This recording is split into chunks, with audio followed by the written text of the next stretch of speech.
What is up? Thank you for coming to my channel, Prison POV. Shout out to the members of the channel. Shout out to the Point of View crew and Trip on This.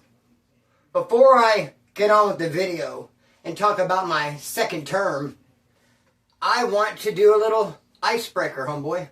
The little story before the story, something to get our blood flowing. And what that is I'm gonna revert back. I'm gonna go back to the story I told a couple of days ago, the video where I said politicked on by the Southsiders. And I'm gonna point out part of that story. I'm gonna talk about where I got jumped by 3 Southsiders. Getting jumped by 3 Southsiders in Kern County Jail. Now, I also stated in that video that I was only wood there. The only white boy. There was no wood pile. There was no skinheads. It was just me representing full blast for the woods, homeboy. And that's why they were able to dirty politic me and jump me. Had there been other woods, skinheads, had there been a wood pile there to support me, they never would have been able to jump me. There would have been a riot. At the very least, there would have been some interference, bro. They would not have been able to pull it off. But since I was only white boy, they got away with it. And that's not the only time that's happened, and not the only time it's happened to me.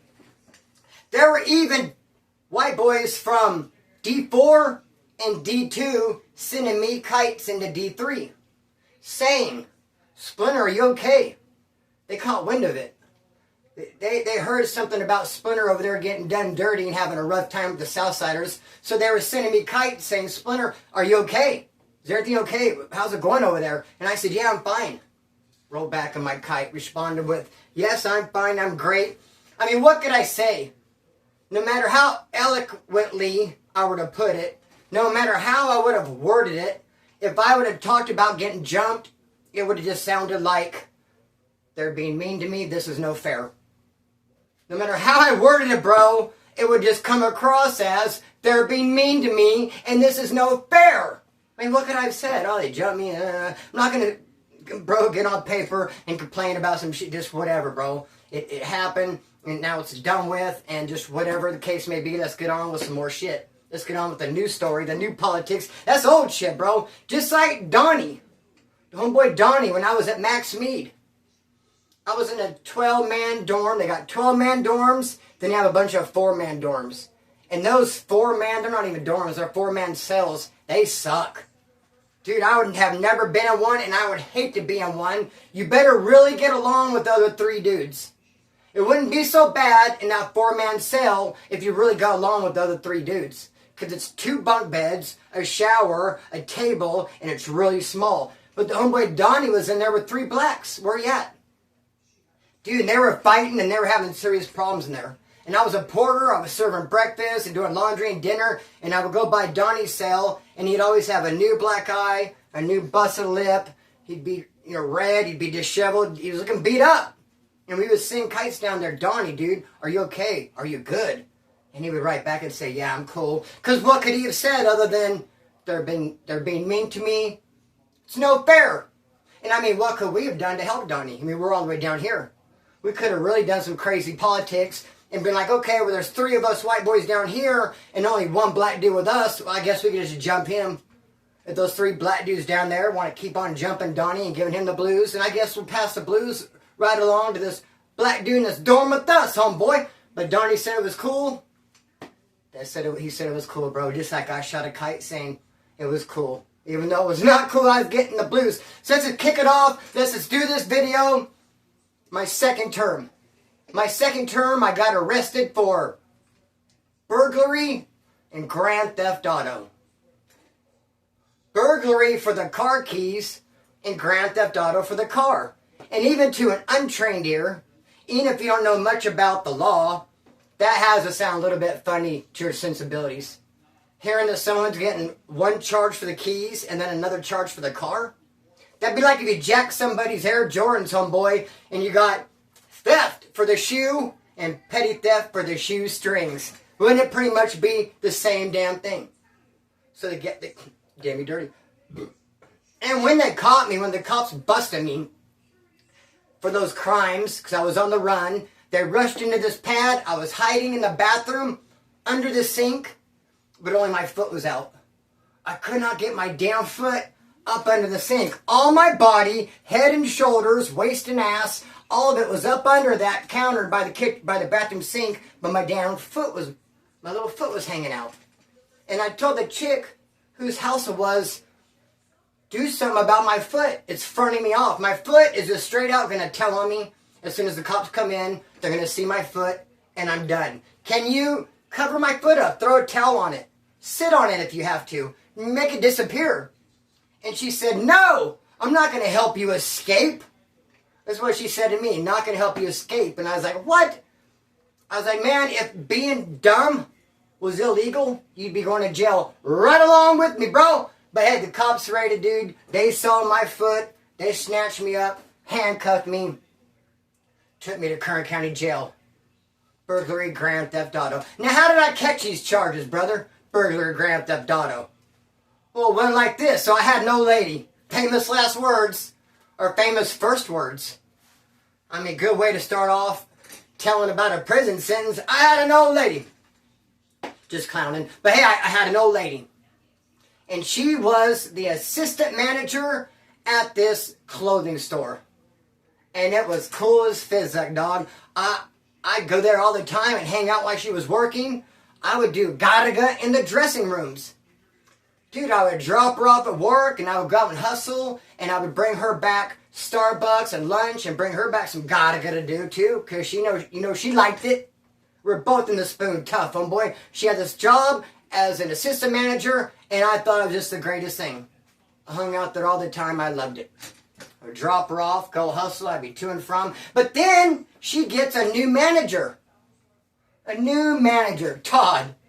Pretty sure his name was Todd or some shit. And her and this new manager, Todd, quickly become tighter than 10 toes in a sock.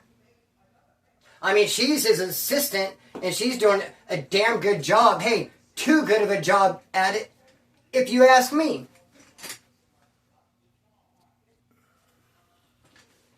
So, bro, her and this Todd are tighter than 10 toes in a damn sock, and it's to the point where she even no longer needs my services. I mean, I would call her and say, hey, you want me to bring you lunch? No, it's all good. Eating lunch with Todd. Todd's going to grab me lunch. And I was like, well, what's up with that, though? Oh, he's my manager. I said, well, you didn't eat lunch with your last manager. Just saying. Oh, babe, you're funny. Yeah, I guess I'm just funny. So she did not need my services. I was no longer bringing her lunch. Gotta go to her Starbucks. Her and Todd are just doing the damn thing. They're buddy, and I can't stand this fucking dude. Then we decide, dude, this is where, hey, the straw that broke the camel's back right here. This is where it really got bad between me and old Todd, homie, because we decided to all party one night together. It was Todd, her manager, with some of his friends. It was me and my lady and a couple of our friends, and we all got together and we were partying, and we all do that gotta go. We're all downers, chin on our chest, so we're going to get loaded, and Todd has the shit. Todd came through with the sack. I guess he's somewhat of a connect, somewhat of a dope dealer. In addition to being a manager, he had this big sack of gotta go, homeboy, and he's going to just party everybody out, and everyone just laughs at his jokes and thinks he's the greatest guy, and I am immune to his charm. So we're hanging out that night partying, and they all snort. They all snort this shit, bro. I muscle it. And so they got the spoonful, and they're all snorting it, and they're all higher than giraffe pussy. Chin on their chest, just smack back, and he's giving me stuff to muscle, and I'm not feeling anything. I just couldn't believe, you can't make this stuff up. I just couldn't believe it, that they're all snorting it, smack back, high as can be, and then I'm doing some over and over, muscling it and feel nothing. And I tell him, I said, dude, what's up? How come I feel nothing and you guys are all smacked back? And he said, oh, maybe it's just, snorter dope. Maybe just good for snorting, not good for slamming. And I was like, that doesn't even make any sense. If it's good, it's good. There's no way you guys are going to be smack back snorting it, and then I do something it doesn't work like that. I said, dude, I call bullshit. What the fuck? So anyway, he ended up leaving. Before he left, he gave my old lady a big sack, and I took it from her. Thank you. I'll take possession of that. And I opened it up. It was a good gram and a half or two, bro. I open it up and I start peeling back the layers and smelling it and looking at it. And I realized that it is a mixture of like two different kinds of dope. There's like a real light brown kind and then a real dark black. It's almost like he took some good shit and some bunk shit and he tried to mix it, put it in a blender. But instead of mixing properly and thoroughly, it just got kind of clumped up and different. And you could clearly see, well, here's like a patch of the tan stuff. And then when you look at it and broke it apart, smell it, start doing it, you realize the tan stuff is fire. The tan stuff is where it's at. Where the dark black stuff was a cut and was a junk. So all night long as we're partying and he's getting his sack out, he's peeling off like the tan shit and giving it to people to snort. And then when I want a little bit, he gives me the black stuff and it's a bunk. Dude, once I put two and two together and found that out, dude, I felt beyond slighted. I felt disrespected to the max. To where I took my old lady and I made her show me exactly where that fool lives. And I was talking shit about him, saying all the things I want to do to him, tie him up like a pretzel. She's saying, no, it's not like that. It is like that. You're defending him. You cannot see the truth. Which is making me just more madder. Where does he live? So she showed me where he lived. I never did see him. I staked the place out for 3 days straight. Just a little tiny bit of stalking. Staked it out, stalked it. He never came by. Then she told me that he didn't even have that job anymore. All of a sudden, was no longer a manager. I thought she was full of shit. I staked out the store too. I stalked that. I dropped her off, acted like I was leaving, and just stayed right there for a couple of days. He never showed up at the store. He never showed up at his pad. Probably not even really his house. Oh yeah, that's his house. That's the one right there. Yeah, that's where that fool lives. Just right there. So, homie, I couldn't find him. Till one day, me and my lady had a big-ass fight, dude. A big fight. To where we didn't see each other for like a week. What happened was, she had a roommate. And her roommate had this boyfriend, Michael. But Michael's in jail. And so they have a landline phone, let's say. I don't know exactly how this happened. I'm pretty sure this is how it went down. They have a landline phone. They get a phone call. Someone answers it. The dude asks for Michael. Hey, I'm calling for Michael. Like, oh, no, he's not here right now. Don't want to say, oh, he's in jail. Just, oh, he's not here right now. And he's like, oh, well, when you come, you can take my name and number down. And when you talk to him, can you ask him if he wants to be a roadie for me? We have a big concert coming in town this weekend. There's going to be a lot of bands. I'd like him to be there to show up and to be a roadie and load and unload all this musical equipment. So my old lady's on the phone hearing that, knowing I would dig that, bro. Roadie, I'm your guy. I love playing guitar. What? Amps? And guitars, drums, loading and unloading. What time? Where at? I'm on deck. Be there with bells on. Ching-a-ling-a-ling-a-ling-a-ling. So she's like, oh, wait a minute. Michael's right here. Yeah. And he says, oh, does he want to be the roadie? She goes, yeah, Michael, you want to be a roadie for this dude? Sure I do. So writes down the address and the time, and I show up. Hi, I'm Michael. Here to be a roadie. Now, of course, when they see me, they don't recognize me. They use this dude Michael on a couple other concerts. They knew who he was, worked with him before, but I show up and I'm like, Michael. Like, no, you're not. And I'm like, well, Michael's friend. He couldn't make it. He sent me in his place. Did not want to leave you guys hanging. What a great dude. Hey, that's why we all love Michael. Isn't he a thoughtful guy? They tripped for a minute, dude, but I ended up working. Ended up doing this show all night. And I guess it was a problem. I didn't think it was a problem, but I snuck some people in. Of course, my old lady and a bunch of her friends got in for free. Snuck some of my homeboys in, made some calls. Dude, there's a show, this concert going on. I'm the roadie dog. Come to the back. I'm going to let you in. I was giving out name tags. Dude, I was doing my part.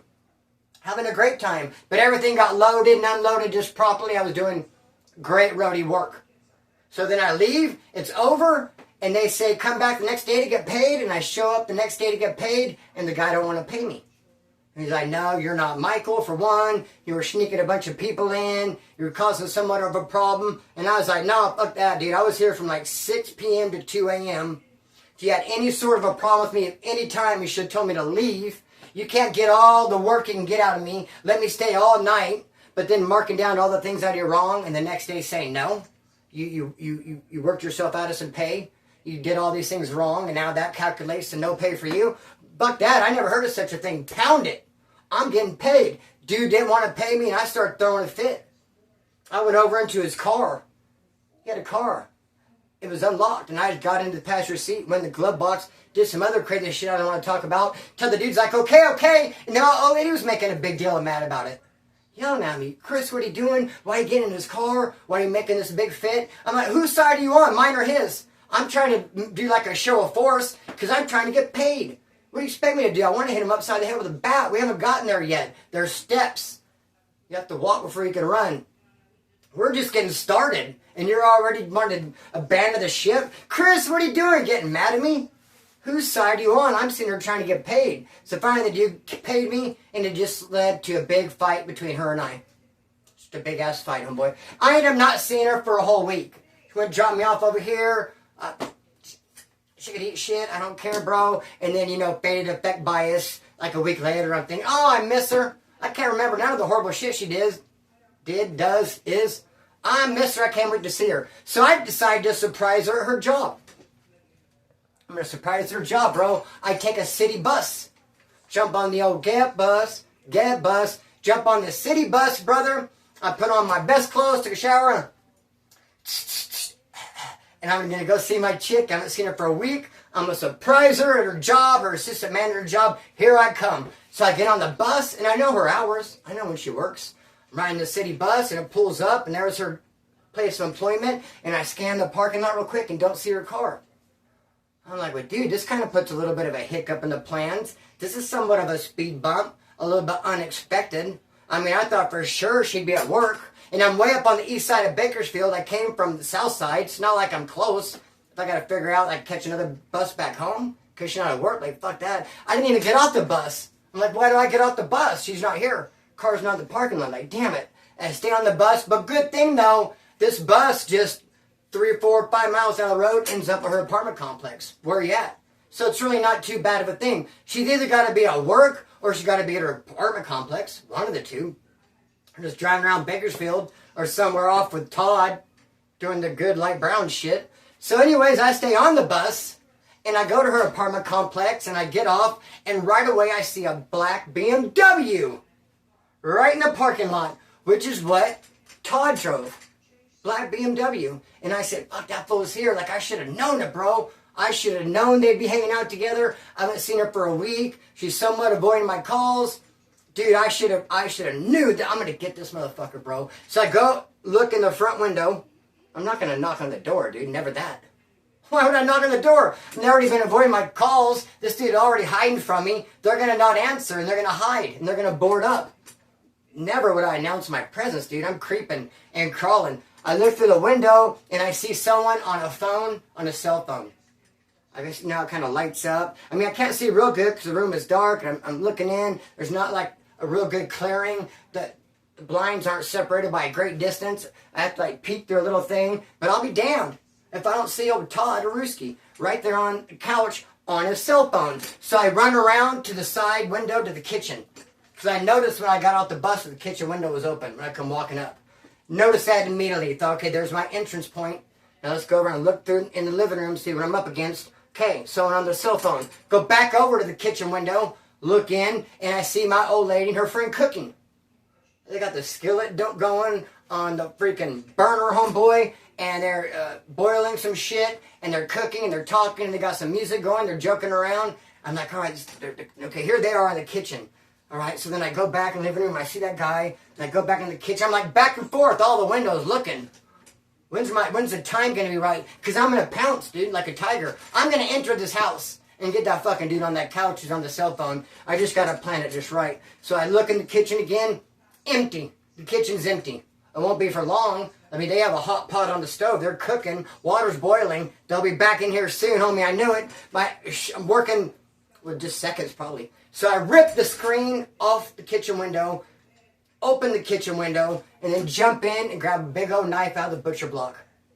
And I go into the living room to do my best Michael Myers impression, homeboy. I go running in with this big old knife, and I just see my lady Chantel, and Janae, her friend. And there's no one on the couch on a cell phone. I see like a little alarm clock thing. I was like, oh, okay, that's what I saw and interpreted to be the cell phone. There's kind of like a jacket thrown over the couch with an alarm clock. Dude, it looked like a human on a phone. It's not. It's an alarm clock and a hoodie and a pillow. My bad. But I got to deal with these girls because they're flipping fish.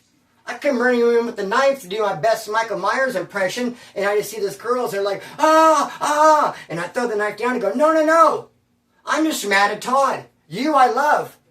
I'm here bringing an olive branch. I come bringing peace, I yelled as they ran out the door. No, we're good. No, I came all this way to apologize. Darn it, this is why we have our problems. You never listen. Isn't that a fact that you never listen? I have a message for you. I'd like you to sit down and just listen. Give me a minute of your time. Just came to apologize. Sorry if the presentation was off. Bro, I'm mad at Todd. Shit, can't get that through your head. So they took off running, and I see her car keys on the table. So what do? Obviously, I snatch up the car keys, and I take off in the car. And I go to one of my good homeboys' house, and my best friend's house at the time, to where, she knew where I was. The lady knew. I didn't go off in the mountains. I didn't go off in the desert. I didn't go off in a cave somewhere. I didn't leave state. I didn't go far away where she has to drive around like, where's my car? She knew where I went. Right to my homeboy's house off Bell Terrace. Went there and kicked it. Sure enough, her and her mom show up. Give me my car back. I threw the keys. I was like, here you go. No hard feelings. I just had to leave. I didn't feel like sitting around waiting for a bus.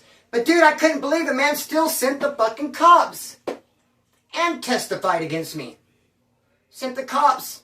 And they raided my homeboy's house, and I ran out the back door and went to that chick's house.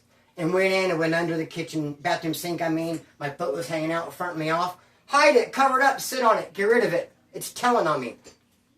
I have another story about Donnie. I finished that story up really quickly. So now I'm going to go into a funny story about Donnie. Do you remember? Now there's more to this story, obviously, my second term. I just told you how I got arrested. I'm going to go into the court case. I'm going to go into how when I went in there, they offered me 4 with 85 and a strike. They wanted me to have a strike so bad. Dude, I had a couple stabbings that I beat in court.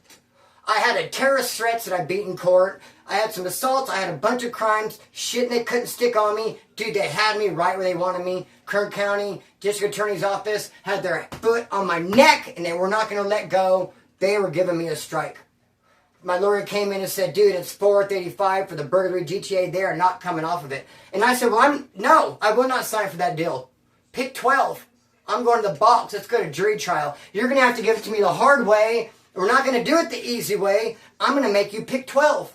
I want a freaking juror of my peers. I'm not going to sign to 4 with 85 and a strike for driving my girlfriend's car. For a car I drove every day. Fuck that. Pick 12. Let's go to jury trial. Let's go to jury trial. And I ended up with 4.5. Dude, we're going to go into the court case. We're going to go into how I spent 6 months in county jail fighting the case. Then I went to Wasco Reception C1, had the keys to the building. Then I went to Soledad and Norteño Killed the Wood. We're on a year-long lockdown. Then I go to Arizona. It's off the hook. And then I go to Kern Valley State Prison, off the hook, and then I parole. I was going to tell a funny story about Donnie, but I think I'm going to tell a funny story about Whip instead. See how things could change like that? That's why the notes are important. Because in my head, dude, it's like stories come and stories go. A story will pop up, and then my head will be like, get that one out of here. I got a better one for you. So I do have a good one about Donnie. It's funny, homie. But I'm going to tell this one about Whip instead. This happened at Kern Valley State Prison. So, dude, not only an icebreaker at the beginning of the video, where are you at with an icebreaker at the end of the video? So I am in Kern Valley State Prison. It's a level 4 180, but I'm in the gym. Just opened the gym up, and we are struggling to get drugs. We can't get drugs to save our life. They have them in the buildings. The level 4s have them, but they don't want to do business with us. We kept sending kites. And it's just like they were looking down on us. Sometimes those level 4 dudes look down on level 3s. Just like your level 3 look down on level 2. Level 2 looks down on level 1. And, hey, what does it say? Shit rolls downhill? Whatever the case would be. I don't know, dog. They looked down. They were not wanting to deal with us. We were sending kites in there. And they weren't wanting to fuck with us, bro. So the dude who had the keys for the woods in that building, his name was Whip. He was a little bit J-Cat dude. Me and my brother, Ricochet, was in that gym with me for 9 days. And man, I wish he was sitting right here next to me so we could start talking about whip together. Me and my brother fucked with him. We clowned him and we just made him the butt of our joke, but he didn't know it. He didn't realize it. It's like we were making fun of him right under his nose. And for our own entertainment, and he gave us the ammunition to do it. So anyway, Whip is the dude who has the keys to the gym for the woods. He's sending kites over to level 4, 180 yard, asking the dudes to give us dope. No one will give us dope. So he starts asking his wife to bring some shit in. Writing her letters, trying to talk her into it, saying we can make a bunch of money, whatever game he's running on her. He's writing these letters, some boy, or however he's doing it, talking to her, visiting. I guess it wouldn't be wise to put in a letter there, read those. I don't know what he was doing, homeboy, but he talked his wife into bringing some shit. Maybe he did put it in a letter. I say that because she ended up getting busted. So yeah, it makes sense. He either put in the letter or maybe he talked about it on the prison phone and said, hey babe, bring some shit in. And they arranged it. And the first time hit, he brought in some shit. And we were on 2 different pages because he's like, I'm bringing stuff in. I'm bringing stuff in. I was like, all right, I've heard that before. A lot of times people say they're bringing stuff in. They don't. But I mean, I was hoping. He seemed pretty confident. Then he went to visit. He came back. He's like, I hit. I was like, fuck yeah, dog. I thought we were going to do some Gothica and get loaded. And he bust out with this big old claw of meth. And I'm like, oh, fuck no, dude. Send that shit back. Trade that. Throw that away. Give that away to somebody. I mean, go give that to somebody for a jar of coffee. That ain't worth shit. I'm not doing no meth in a fucking gym. In CDCR, dude, no thank you. I like to get loaded, bro, and be like gnarred out in prison. And dude, it makes time fun. Meth would make time stressful, not fun. So he got all this meth, dude, and everyone was just like, fuck you, you're stupid. You're a dummy. We thought you were bringing heroin in. What are you going to do with that shit? And no one really wanted none of it. So he worked on her, tried to bring in some Gothica, bro. She went to go bring some shit in, and she gets busted. She gets busted, she gets arrested, so she ends up in Kern County Jail. And right about that time that she ends up in Kern County Jail for bringing whip some dope, I get released. I'm on the streets. Where you at? On the streets, homeboy, after 30 months.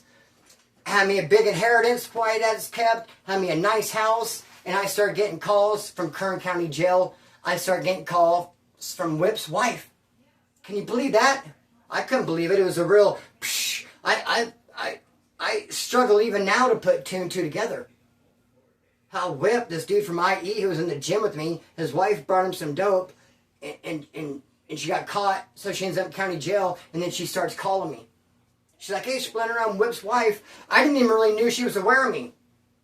He must have told her I'm in here with this dude named Splinter. I don't really know. She knew. Oh, you were in the gym with my old man Whip. I was like, cool, how'd that come up a conversation? That's cool. Okay, whatever. But then she really blew me away with, she's like, look, I'm getting out. I'm getting out like in 10 days, 9 days. And dude, I put this on everything I love, bro. Put this on everything I love. We had this conversation. Whip's wife calls me. She's never seen me. I was surprised she even knew who I was. She heard about me from Whip, apparently. And then she heard about me from my homegirls in Kern County Jail. She calls me, says I'm getting out in 10 days. And I want you to pick me up and blow my back out. Clap my cheeks. Clap my Jeep. I clap your Jeep way before I clap your cheeks. Dude, she wanted to book my whammer. She said, I will fucking book your whammer. I want you to clap my cheeks. We're only going to have a short time. I'm getting out at this time. My bus leaves here. Like, I guess you could pick me up and go, like, the McDonald's bathroom real quick. Or maybe just roll fast in your car. She's like, your homegirls here in the Kern County Jail speak highly of you. Say you're a good dude, good-looking guy. I just want to get out and book your whammer. I just really want to book some whammer before I go home. Dude, I wonder if she was just mad at Whip for getting her caught up. He begged her to bring that dope in. She didn't want to do it. She said no. He begged her, please bring the dope in. You won't get caught. We'll be good. She brings it in and gets caught. And then she's in county jail. And some of the homegirls like, yeah, Splinter just got out. And she's like, Splinter? I think Whip was busted with a guy named Splinter. I think my old man was just doing time with a guy named Splinter. Who is this guy? And then my homegirl's like, yeah, he's a cool dude. And she's like, all right, I'll book his whammer. I'll do it. Fuck it. I'm just going to suck his cack. Because I want to get back a Whip for having me bring in that dope. And now I got a case. Now I'm busted. I'm going to get out and give my booty hole to some dude he was busted with. And probably go home and tell him about it and rub it right in his face. I mean, I'm guessing that's the only thing. Because I haven't even seen anything like this on TV, dude. much less in real life. That's a first for me. So, hey, I'm going to cut the string, let it fly. Was it good for you? It was good for me. I'm going to cut the string, let it fly. Peace.